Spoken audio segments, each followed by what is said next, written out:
Magandang araw po sa ating lahat mga ma'am sir. Dito tayo sa Balongaw pa rin. Ayan po yung ating hot spring. Lapit o. So, isang hektarya, 1.2 may get itong property na titignan natin. From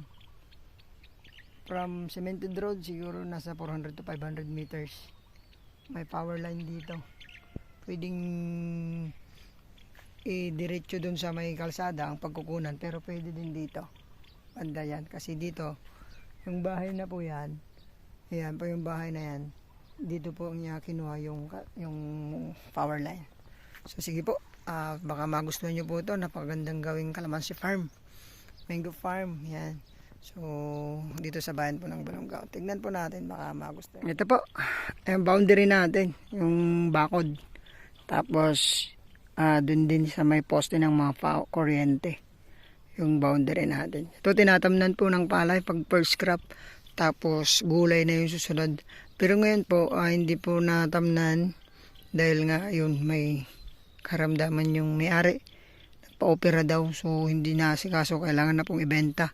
So yun naman, may isang fish pan, may mga 3 melina, 4, doon na rin yung boundary natin. Ito malapit sa Provincial Road. Provincial Road yan kasi po papuntang Kuyapu, Gimba, Talugtog yung dadaanan po yan dyan. Paikot, labas po ng Rosales. So, Provincial Road yan kasi nakabenta po kami bandarian. Yun po yung kanilang assessment sa BIR. So, ito po. Square type. May power line. Ang water source, deep well po. Yung natin dito. Ito yung kanyang daan. Hanggang dun yung property natin, yung sa mga kasama natin. Yung na yan, yung bakod na yan, yan na rin po yung boundary. Sa kapatid po yan. So, ayan yung right of way naman natin papuntang Barangay Road. Siguro sabihin natin nasa 50 to 60 meters yung right of way. Pas kaliwa, mga from cemented road, 400 to 500 meters. Pasok po yung 4 wells natin dyan, mga ma'am sir. Ayan, ganyan din, gawin nyo din pong mga fruit bearing dito, pwede. May tanim po siyang mga diyan sa kabila, mga prutas, pwede din dito gawin natin. Mababaw lang yung tubig, yung paggagawan po ng deep well dito kasi doon may deep well siya. Pwede din gawin pong fish pan. Ayan, pwede din siyang, ayun nga, fruit bearing trees, pwede po to. Tapos sa may mga alagang manok, pwede din. Ayan po. So, mura lang siya. Pangalan po mismo ng seller natin. Saka yung asawa. Buhay na buhay po sila. Pero pasilip po lang po yung kalsada sa inyo para makita po ninyo yung lalabasan natin. Ang price lang ni tatay dito, 1.5 lang. Kasi kailangan po niya ng pera. 1.5, sagot niyang capital gains. Ayan. So, yan, mountain view. Ang ganda ang view. So kagandahan dito, flood free siya, malayo pa sa pollution, mga unti pa lang yung mga bahay dito, yan yung maging subdivide lot. Ayan, tapos ito sikat na vlogger naman yung nakabili dyan. Ito yun, ang ganda po ng view. Hot spring, cold spring dito sa Balongaw. Pwede kahit saan ka pwedeng magpatayo ng bahay dito mga ma'am sir. Tanawin nyo po yung mga bundok. Kaganda dito yung bahay. Tanaw natin yung bundok ng Sierra Madre. Ayun po yung Maliko, Little Baguio ng Pangasinan. Ayan, so yun, magandang investment po ito, murang-mura sa mga naghahanap po ng property dito sa bayan ng Balongaw, Pangasinan. Ito, direct tayo sa seller, anytime pwede natin siyang kausapin. So ayun, 1.5 million natin yung daan.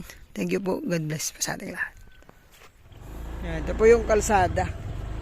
Ito po nasa barangay. So pwede na siyang simentuhin pagka mayroon pong budget. 1, 2, 3, siguro 3 meters wide yung nito kasi pumapasok po yung dito, harvester. Yung nag-harvest po ng palay. Po. So maluwang siya. Kasya po ang 4 wells. Pwede po siyang makapasok. Ito yung right of way niya. Ayun, tinabunan po ito ng ano eh. So, pagka someday masimento maganda. Ito na yung barangay road. Ito po. Pasok naman po yung ano natin dito. Pumapasok po dito yung mga truck ni Mayora. Lumaluwang po ang kalsada.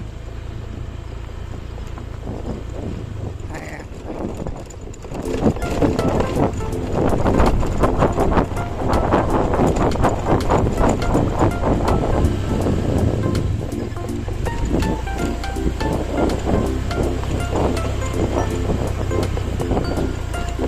Siyempre sinasabi kong subdivide lang.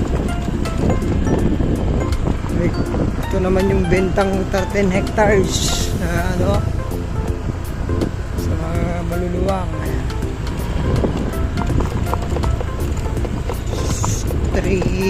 400 to 500 meters yung pagkukunan po ng ano, kuryente pati cemented road, provincial road, yeah. From national road, ano to, ang drive 5 to 8 minutes nandito ka na sa property. Bayan naman po mga 10 minutes mahigit sa bayan po ng Balongaw. Tiplex po mga 15 to 20 minutes nandito ka na sa property. From Manila naman 2 hours and 30 minutes, yan, dito ka na po. So malapit lang po sa Manila to. Napakaganda niyang gawing farm. Alaga ng kambing, manok, baka, tapos fruit bearing trees, pwede siya.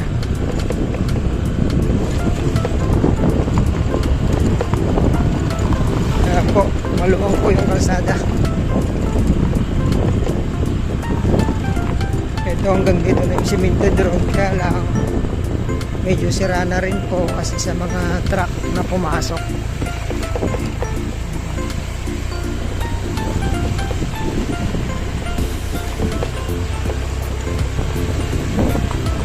Ito na yung provincial road natin. Ito yung papuntang bayan to. Ito naman papuntang Rosales, Gimba, Kuya po ito yung daan na yan. So ito papuntang bayan ng Balongaw. Ayun, salamat po. God bless sa ating lahat. Ingat po kayo palagi.